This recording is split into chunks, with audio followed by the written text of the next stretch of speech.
The address on the role of accreditation and regulation in the New World Order is delivered by Professor Muhammed Salifu, Director General of the Ghana Tertiary Education Commission.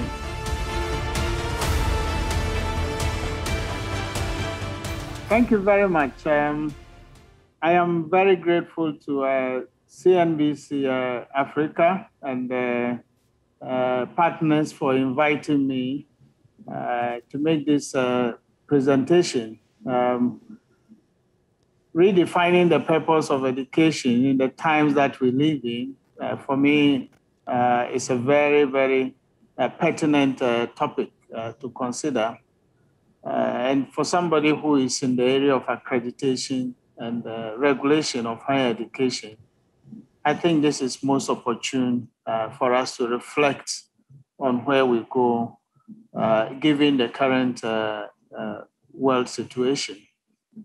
I represent the Ghana Tertiary Education Commission, and by statutes, this is the body that is empowered to ensure accreditation of all tertiary education institutions and programs. We do that in conformity with certain stated principles, as with all accrediting agencies. These principles are driven by the purpose for which the educational system has been set up. For us in Ghana, this is a constitutional matter. So the purpose has been stated in the directive principles of state policy. This guides what the state needs to do, the lead role that the state needs to take in providing education to the generality of the population, and therefore what the role of government must be. So, for example, our constitution specifies that the states must be able to provide equal and balanced access to all types of education. And for tertiary education in particular, the aspiration is to have equal access to university or equivalent education with emphasis on science and technology.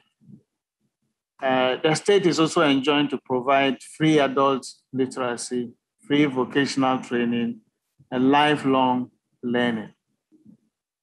So borrowing a page from this constitutional provision, our education sector plan clearly articulates what the purpose of education is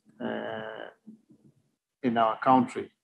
And I believe that in general terms, this will be applicable across the developing world. And the purpose, as stated in Education Sector Plan 2018 to 2030, is to provide relevant education with emphasis on science, technology, engineering, and mathematics, including ICT, information communication technology, to equip individuals for self-actualization and peaceful coexistence, as well as skills for the workplace and for national development. So this is the purpose that the whole enterprise of education is set up to achieve. The human being is at the very center, and as we empower the human being to operate as a citizen, responsible and productive citizen, we are also seeking to produce the critical mass of skills to drive the workforce and therefore to achieve socioeconomic transformation in Ghana. So if we have to redefine the purpose of education, this would be the context in which this would be done. But if you consider, one considers the totality of the purpose as stated, you will find that it will be valid for most times and, in most jurisdictions. The human, because it's a very holistic definition, It's a very holistic aspiration which puts the human being at the very center. So if we have to redefine the purpose, for me, the consideration will be to look at how to contextualize that, given the evolving trends within the country and outside. And I just wanted to take a minute or two to give you a sense about the framework, the institutional and legal framework that provides for the delivery of higher education, so that we can put the role of accreditation and regulation in proper context. In our country, in Ghana, like in most, nearly all countries, higher education services are provided by both private and the public sector. Until the mid-90s, the early to mid-90s, we had very little private sector participation. But since the purpose of education was restated and the focus being on massification, making sure that education reaches out to every single citizen that is in need of higher education within the age bracket that they ought to be in higher education. The private sector has been encouraged to partner the state sector to provide education in the manner that has been provided in the Constitution and in our education sector plan. So this has led to a boom in private sector participation. And we have moved from 1 or 2 institutions in the early to mid-90s to almost 100 private sector participants in higher education. The state sector has also blossomed.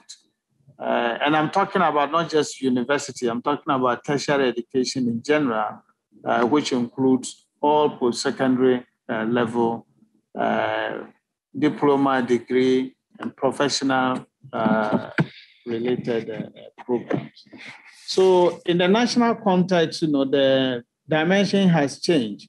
The variety of institutions, the diversity, the kind of programs, the geographical expanse that these institutions are occupying present a very particular and peculiar challenge in terms of accreditation.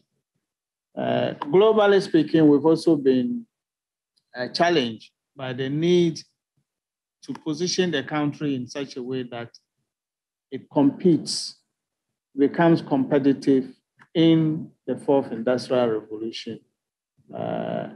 And this is essentially about introducing digital modes. So the whole economy is digitizing, and so the educational system has to be on a similar track in order to make our country a viable competitor within the 4th Industrial Revolution. So these are 2 dimensions that have contributed to actually shape the way regulation and accreditation of educational institutions and programs will go into the future. As we know, to be able to accomplish accreditation and regulation of these institutions effectively, there's a certain framework, quality and standards framework that all such institutions use. And by the way, the vast majority of external accrediting bodies which oversee this process, as it is in Ghana, tend to be state sector operatives. Even though in many jurisdictions, you are having to see more voluntary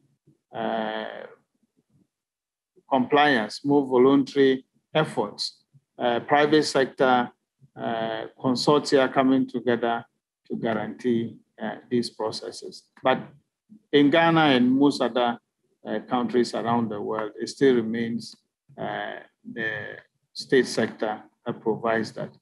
And in this particular case, as I said, the Ghana Tertiary Education Commission does that. So because of the rapid expansion in the service provision, the complexity and diverse nature of programs that are being done,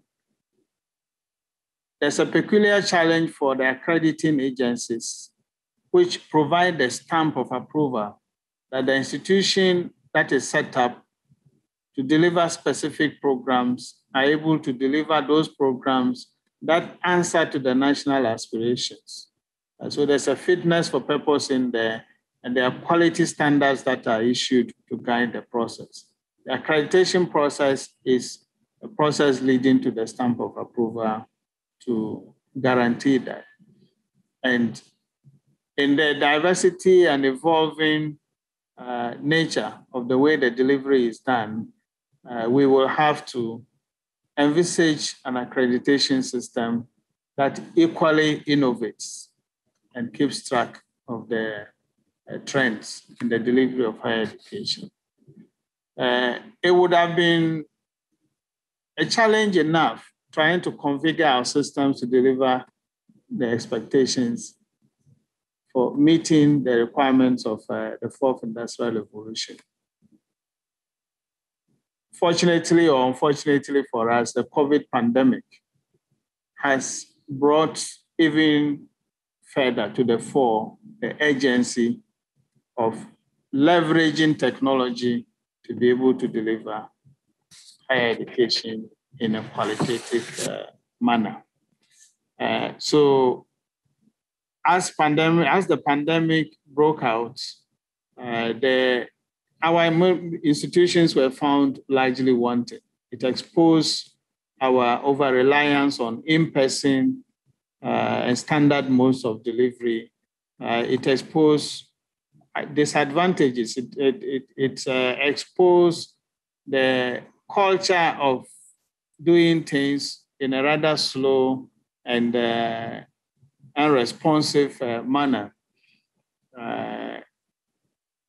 and stress the urgency for us to be a lot more adaptive, a lot more flexible, and a lot more responsive to the needs of the national economy.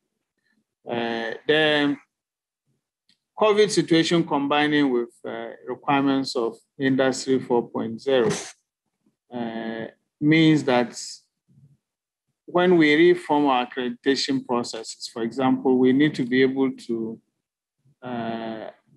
provide commensurate quality assurance for learning systems that are moving to remote or blended modes, because it needs to be a lot more flexible. Curricula need to be reformed almost on a real-time basis. People have to learn using various technology and devices from remote location, and we need to be able to guarantee the fidelity of assessments. We also need to be able to evaluate the use of technology such as robotics, gamification, AI, and Internet of Things in the delivery of higher education. And we need to adapt our processes and procedures to stay on top of the game. But I think on the whole, the prospects are very good because in our situation, in the case of Ghana Tertiary Education Commission, we recently launched a new tertiary education policies, precisely trying to shift the delivery of higher education in the same direction as would be required by the challenges presented currently. And so having had the policy framework, GTEC itself has been a manifestation, a product of the policy reforms.